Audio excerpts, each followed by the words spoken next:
Banyak orang mengenal bunga ini sebagai bunga makam. Aromanya khas, bunganya sering berserakan di tanah. Tapi tahukah kamu, di balik citranya yang sering disalahpahami, bunga Kamboja menyimpan cerita dan manfaat yang luar biasa. Bunga Kamboja atau Plumeria sebenarnya bukan tanaman asli Indonesia.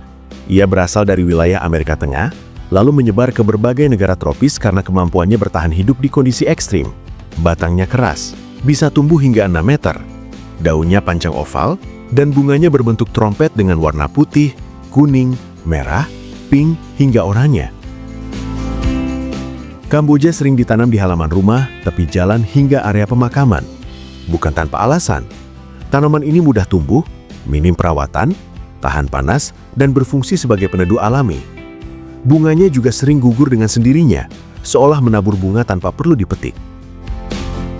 Yang membuat Kamboja istimewa, hampir semua bagiannya dimanfaatkan secara turun-temurun.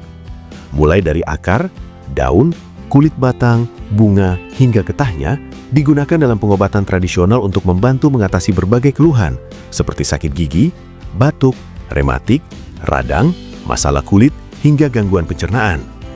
Bahkan dalam beberapa budaya, bunga Kamboja juga diolah sebagai minuman herbal, seperti teh bunga Kamboja.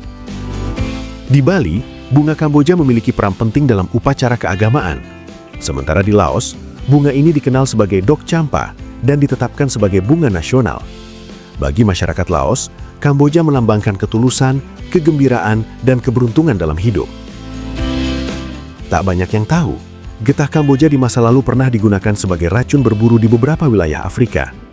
Dan yang lebih mengejutkan, bunga Kamboja termasuk bunga yang bisa dikonsumsi, sama seperti bunga pepaya atau bunga turi. Dari bunga yang sering dianggap mistis, Kamboja justru mengajarkan kita satu hal. Jangan menilai sesuatu hanya dari tempat ia tumbuh. Karena seringkali, yang terlihat sederhana menyimpan manfaat dan cerita yang luar biasa.